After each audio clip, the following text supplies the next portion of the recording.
ಏಯ್ ಕರ್ಕೊಂಡು ನಮ್ಮನ್ ಅಮ್ಮ ನಾನು ಹಿಂಗೆ ಅಮೇಲ್ ಮಾಡ್ತೀನಿ ಬ್ರೋ ರಾಂಗ್ ಸೈಡ್ ಬರ್ತಾರ ಹಲೋ ಮಗ್ನೆ ರಿಪೋರ್ಟ್ ತರಕ್ ಹೋಗ್ತಾ ಇದ್ಯಾ? ಅಮ್ಮ ನಾನಾಕ್ ಹೋಗ್ಲಿ, ರಿಪೋರ್ಟ್ ತಗೊಂಡು ಅವನೇ ಮನೆಗೆ ಬರ್ತಾನೆ. ನೀನಾಕ್ ಅಷ್ಟೊಂದು ಟೆನ್ಷನ್ ತಗೋತಾ ಇದೀಯಾ? ಸರಿ ಮಗ್ನೆ, ಮನೆಗೆ ಯಾವಾಗ ಬರ್ತೀಯಾ? ಬರ್ತೀನಿ ಫೋನ್ ಇಡು.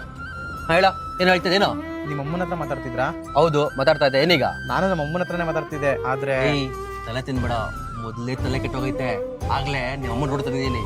ಇನ್ನೂ ಸ್ವಲ್ಪ ತಲೆ ಇಟ್ಟಿದ್ರೆ ಇಡೀ ಫ್ಯಾಮಿಲಿ ತಿಂದ್ಬಿಡ್ತೀನಿ. ಕಟ್ಕೊಳ್ಳೋ. ತಗೊಳಪ್ಪ ನೀರು ಕುಡಿ. ಬೆಳಗ್ಗೆಯಿಂದ ಸಂಜೆ ತನಕ ಬಿಸಿಲಲ್ಲಿ ನೋಡಿ ಸುಸ್ತಾಗಿದೆ. ತಗೊಳ್ಳಿ ಅಮ್ಮ ನಿಮ್ಮ ಮೆಡಿಕಲ್ ರಿಪೋರ್ಟ್.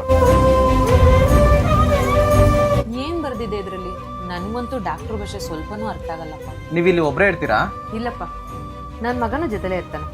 ಇವನೇ ನನ್ನ ಮಗ. ಕರ್ಕೊಂಡು ನಮ್ಮನ್ ಈಗ ತಾನೇ ಹೊರಗೋದ. ನೀನು ನೋಡಕ್ ನನ್ನ ಮಗನ ತರನೇ ಇದೆಯಾ? ಇಲ್ಲಮ್ಮ, ನಾನು ನಿಮ್ಮ ಮಗನ ತರ ಇರಕ್ಕೆ ಸಾಧ್ಯನೇ ಇಲ್ಲ. ಯಾಕಂದ್ರೆ ಸ್ವಲ್ಪ ಕೋಪ ಬಂದಿದ ತಕ್ಷಣ ಯಾರ್ದೋ ಅಕ್ಕ ತಂಗಿ ಬಗ್ಗೆ ಕೆಟ್ಟದಾಗ ಬೈಯೋದನ್ನ ನಮ್ಮಮ್ಮ ನಾನು ಕಲ್ಸಿಲ್ಲ. ಅಂದ್ರೆ ಏನ್ ಹೇಳ್ತಾ ಇದೆಯಪ್ಪ ನೀನು? ಅಮ್ಮ ನಿಮ್ಮ ರಿಪೋರ್ಟ್ ನೋಡ್ದೇನೆ ನಾನು ಹೇಳ್ತೀನಿ ನಿಮ್ಗೆ ಏನು ಕಾಯಿಲೆ ಇದೆ ಅಂತ. ನಿಮ್ಮ ಕಾಯಿಲೆಗೆ ಕಾರಣ ಯಾವುದೇ ಡಿಫಿಷಿಯನ್ಸಿ ಅಲ್ಲ, ನಿಮ್ಮ ಮಗನಲ್ಲಿ ಸಂಸ್ಕಾರ ಇಲ್ವಲ್ಲಮ್ಮ. ಅದಕ್ಕೆ ಬೆಳಗ್ಗೆಯಿಂದ ಸಾಯಂಕಾಲದವರೆಗೂ ಅದೆಷ್ಟು ಜನಕ್ಕೆ ಅಕ್ಕ ಅಮ್ಮ ಅಂತ ಕೆಟ್ಟದಾಗ ಬೈತಿರ್ತಾನೋ ಅವ್ರ ಶಾಪನೇ ನಿಮ್ಗೆ ತಟ್ಟಿದೆ. ಸ್ವಲ್ಪ ಹೊತ್ತು ಮುಂಚೆ ಅಷ್ಟೇ ನನಗೆ ಸಿಕ್ಕಿದ್ದ, ಏನೂ ಕಾರಣ ಇಲ್ದಂಗೆ ನಿನ್ನ ಅಂತ ನಮ್ಮ ಅಮ್ಮನ ಬೈದ್ಬಿಟ್ಟೋದ. ನಿಮ್ಮ ಮಗನಿಗೆ ಹಾಲು ತುಪ್ಪ ತಿನ್ಸಿ ಚೆನ್ನಾಗಿ ಬೆಳೆಸಿದ್ದೀರಾ, ಆದ್ರೆ ಸಂಸ್ಕಾರ ಕಲ್ಸೋದನ್ನ ಮರ್ತು ಬಿಟ್ಟಿದ್ದೀರಾ.